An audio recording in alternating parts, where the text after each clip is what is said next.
Welcome back to another episode of Bucks Latest presented by the good people over at Fan Arch. As always, I'm your host, Dean Simon. And before we get into everything, please make sure to leave a like, leave a comment down below, and subscribe. We're still on that road to 2,000 subs, so if that's a journey you feel compelled to join, please consider doing so and pressing that big red subscribe button down below. And also turn on post notifications so you don't miss out on future Milwaukee Bucks updates. And before we get into everything, huge shout out to Underdog Fantasy for sponsoring this video. Once again, massive shout out to Underdog Fantasy for sponsoring the video. All right, so the Golden State Warriors ended up taking a 120 to 113 victory over these Milwaukee Bucks, who dropped to 16 and 21 on the year. Steph Curry dropped 31 points to go along with 7 assists and 6 rebounds to counteract Giannis Antetokounmpo going for 34, 10, and 5.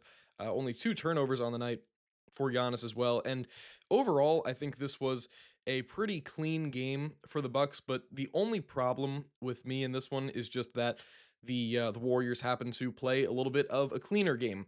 The Warriors are very easy to beat when you can force turnovers because obviously with how their offense is geared and how they've been playing for the past couple of years, for the past decade or so, it's just an absolutely ridiculous onslaught of free-flowing offense, passes that maybe aren't super intelligent for the other 29 teams in the NBA, but for the Warriors they work, and because of all the off-ball movement that they get, all the screens, these kinds of risky passes are made a little bit easier.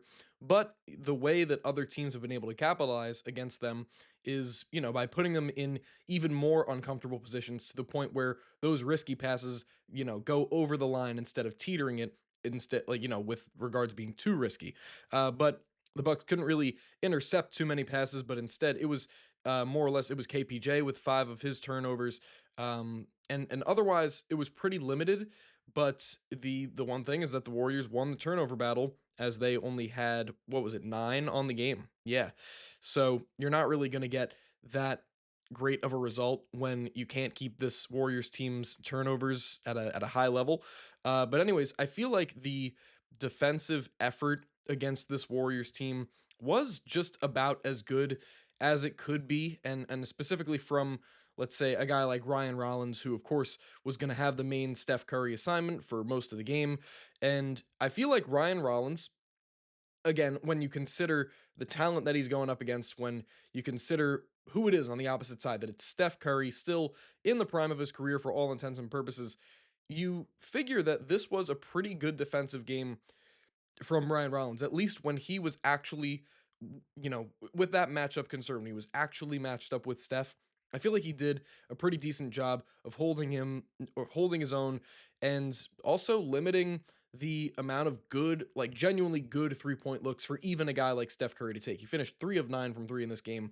But I feel like Steph really got going whenever he didn't have Ryan Rollins opposite him, when it was KPJ or AJ Green or anybody else really out on the perimeter. That was where they really, got they got roughed up. But they really got roughed up when Steph was able to get going a little bit early, and then once he gets a screen from Draymond, and then, 2 defenders are forced to trap Steph, and then he gets the pass out to Draymond or whoever the guy rolling towards the rim is, whether it's Al Horford, maybe DeAnthony Melton catches the ball in that spot. Any of those guys get that pass, then it's just 4-on-3 from there, and that's very, very hard to stop, even with the Warriors not having the same kind of help that they've had in recent years. But overall, felt like it was a pretty good matchup, like a pretty decent try, I guess, at taking down this kind of Warriors team. And I think part of the reason why I feel like, oh, I'm not as disappointed in the loss as I maybe as I could be, or that I would be with other losses, is that I feel like the Bucks ended up making this a game, and I was actually really proud of them for how they were able to get back into the swing of things in the late third and fourth quarter, because it was, for all intents and purposes, it was a lost cause. I think the Warriors built, was it an 18-point lead or something? Maybe it was either 16 or 18 points. Um, and the Bucks could have kind of just let it go, but they kept hanging around. When it was at the 8-minute mark, 7-minute mark, they were able to get it back, down towards 12 points, and then it was single digits. It was even as low as a 7-point game with maybe 2 or 3 minutes remaining. And a lot of that was Ryan Rollins getting going to the rim. He was just going down incredibly hard towards the basket. Finished with a dunk, a couple of nice layups. His 3-point shot was also looking pretty decent in this game. But also, and that was even when Draymond Green took out Giannis essentially from the game in that third quarter where the Warriors really went on their run. But afterwards, I feel like even though the Warriors did go on that huge run. They had built up that massive lead going into the fourth quarter. I think the Bucks' ability to trade buckets with the Warriors, especially in that fourth quarter, it was nice to see. Even though you figured that that's not going to lead them back into this game fully in like to a point where they can actually take the lead or really put the game away. I think the Bucks' ability to trade baskets with the Warriors for again a lot of the late third quarter and fourth quarter, it was at least something to take away from this game because the Bucks, I forget what the actual percentage was, but I think heading into the fourth quarter, they were maybe shooting 29% from three. And then after going 6 of 8 or 7 of 9 from three in the fourth quarter alone, then that got their figure up to 44% from 3 point range for the game. So, yeah, just their ability to trade buckets with Warriors as the game was coming towards a close, and that being guys outside of Giannis doing a lot of that work, whether it was Bobby Portis knocking down really his only two makes of the night in that fourth quarter, whether it was KPJ hitting nice shots, stopping in the mid range and pulling up, whether it was Ryan Rollins doing the same thing, either getting to the rim or hitting 3 point shots. And yeah, I figured that, and even Miles Turner chipping in with a three or two in that late stretch where the Bucks were really starting to make their run. um, I think obviously the only reason why this game didn't go the Bucks' way is because the Warriors went on their run as they're prone to do, and as you could expect that they're going to at any point in a game against them, and really against any team in the NBA because it's a game of runs. But the Warriors went on their run in the third quarter, and the Bucks couldn't really respond, or at least respond effectively enough to where they could actually get back into the game. So, with that being said, I don't think it was the worst loss in the world, even though it did get pretty lopsided in the second half. I think it definitely could have been worse, and I think there were things to kind of take away from it in a little bit more of a positive perspective. Fast breaks, buzzer beaters, and block parties are back, and Underdog is the best place to get in on all the action. Playing on Underdog is easy. Just pick whether your favorite players will go higher or lower on stats like points, rebounds, and steals, and more. Get your picks right, and you could win up to 5,000 times your cash. This week on Underdog, I am looking at an upcoming Chicago Bulls and Miami Heat game. And for that one, two teams that, in certain cases don't really like to play much defense, and two high powered offenses in certain aspects, I'm going to be selecting Norman Powell of the Miami Heat for higher than 29.5 points, rebounds, and assists.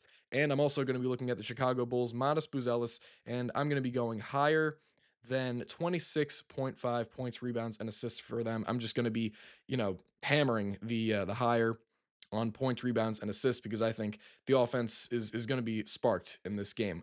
Anyways, download the app today and use promo code BasketballFan to score $75 in bonus entries when you play your first $5. Once again, that is promo code BasketballFan.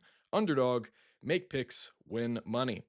So, probably the biggest news, well, obviously the biggest news of today is, and of course outside of Milwaukee Bucks basketball, is that Trae Young was dealt in the first kind of blockbuster trade of this trade season leading up to the trade deadline to the Washington Wizards. Of course, that takes him off the board for the Milwaukee Bucks. He was mentioned in rumors as a potential Bucks trade target for maybe a day, but this whole Wizards trade thing happened so fast that it kind of makes you think, maybe a guy like Giannis Antetokounmpo could learn a thing or two from this because just the way that this all happened, it went from, at least it felt like this, it went from Trae Young and the Hawks, Trae's management and the Hawks front office are working mutually to find a trade partner. Then it went from that to Trae Young is eyeing among maybe a few teams the Washington Wizards. Then Trae Young's destination that he wants to go to is the Washington Wizards, to the trade actually happening that maybe took a day and a half, everything considered. And, even just the fact that, the Wizards are looking like a destination to Trae Young as a Wizard that maybe took 8 hours, it felt like. But, anyways, the big thing with the Bucks is that did they dodge a bullet with the Trae Young trade rumor talk? And of course, the obvious answer is yes, just considering the makeup of what kind of player Trey Young is and how he's fared over the past, couple of seasons, both with injury misfortune and just that he's not consistent at all as a scorer. Of course, we know the honestly, like I don't want to just throw around the word generational because it doesn't really apply to Trey in this instance, but his passing acumen alone, like you could argue that it was bordering on sort of generational-ish type of numbers because the guy averages 10 assists a game for his career through what's 8 seasons now. So he's definitely kind of in those conversations as like one of the best passers genuinely that we've seen in the past little while. But Trey not consistent really at all as a scorer. Can't play defense at least one on one, and those kinds of things are very detrimental to any kind of team that's actually trying to win something. Of course, Trey is great individually in certain aspects, but he's not great enough that he's going to lead you to wins. Other than that 2021 Eastern Conference Finals run, but other than that, I think the only way that you could really argue that Trey Young that it wouldn't have been that the Bucks dodged a bullet by not trading for him, or that maybe you could convince yourself that trading for him wouldn't have been the worst thing in the world, is that the return for Trey going to the Wizards in exchange for CJ McCollum, who has terrorized the Milwaukee Bucks this season. CJ is going to the Atlanta Hawks along with Corey Kispert and no picks, no draft capital at all. And we know the level at which Trey Young's trade value has decreased to this point, but nobody really thought it would get to that point where not even just no first round draft picks, but not even any good young talent. I mean, Corey Kispert is a good player, don't get me wrong, but he's not necessarily young, and he's not necessarily something that a team could, oh, we're going to keep Corey Kispert in our plans and that's someone we're going to, have not to like really throw into the fold as like a core building block, but as a good player. Like Corey Kispert is like not really even that, like someone that's a kind of a centerpiece of a team's bench rotation. Though he is a pretty decent bench player.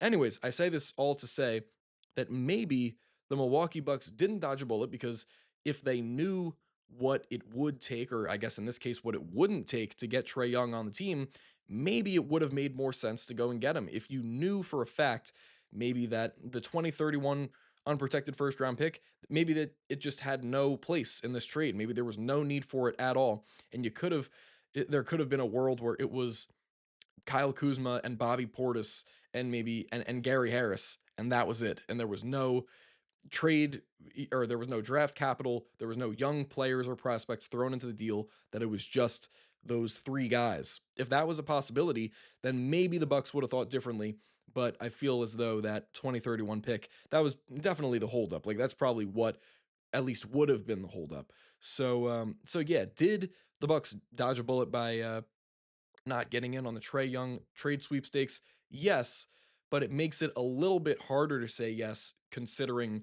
the package that went back out to Atlanta. And it's crazy if you would have said to me 2 years ago, 3 years ago that yeah, Trey Young is going to get dealt from the Hawks and essentially he's going to be like salary dumped in a trade. I would have said that you were crazy. I wouldn't have thought that his value would decrease to that level. I didn't even think that it would decrease to that level, 2 days ago. But this is where we are. This is what Trey Young's actual value is, and I mean, I still can't believe it. But anyways, next matchup coming up: Luka Doncic, LeBron James, going against. Well, I say LeBron James maybe because he sat out for their last game against the San Antonio Spurs, a game where Luka had 38, 10, and 10 on 2 for 9 shooting from three. I think he shot like 16 free throws, made 10 of them. Um, I said before in a previous episode that with this Lakers game coming up, and also with this Warriors game that had just happened, the Lakers now are going to be testing the Bucks' resolve and whether or not they can keep their hands to themselves. And going against a guy like Luka Doncic, who and I don't mean to scream foul baiter, but a guy that will flinch at any kind of contact that he receives going towards the basket, unless he's the one putting a shoulder or an elbow into you. It's going to be very tough for guys like Ryan Rollins and KPJ, and you don't really know who's going to be the ideal matchup for a guy like Luca. And of course, there's not really any ideal matchup for him in the NBA, but at least specifically with this Bucks team, are you comfortable with keeping a guy as small comparatively to Luca as Ryan Rollins on him, maybe a little bit taller of a guard? I think KPJ is a little bit taller than Ryan Rollins. Or are you going to go with a bigger body like Kyle Kuzma? I feel like that might be maybe the better choice, but even then, like it's not the better choice. And I feel like consensus we can say that the better choice defending Luka Doncic probably isn't Kyle Kuzma compared to Ryan Rollins. But again, just from a physical standpoint, does that make more sense?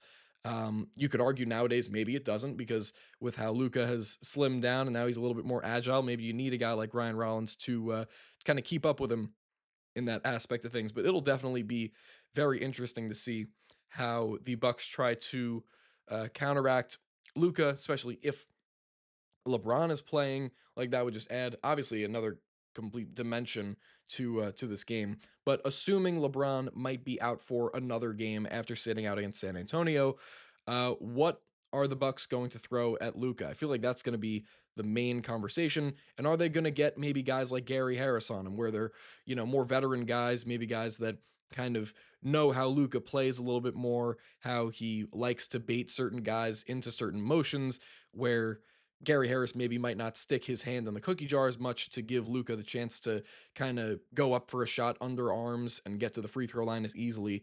Maybe you'll see the Bucks coaching staff make some different choices with that regard. Maybe not saying Ryan Rollins isn't a smart and high IQ defender, but maybe just going with the defender with a little bit more experience guarding a guy like Luca, and just guarding an absolute foul baiter like how Luca has turned out to be. So that's going to be very interesting, but still have high hopes for that one, and I'm hoping the Bucks can pull it out and get back in the win column. But anyways, that'll be it for me today. Thank you very much for tuning into today's episode of Bucks Latest, presented by the good people over at FanArch. As always, I've been your host, Dean Simon, and before you go, please leave that like, leave that comment down below, and subscribe. Anyways, I will see you guys in the next one, and once again, massive shout out to Underdog Fantasy for sponsoring this video. See you in the next one. Go Bucks.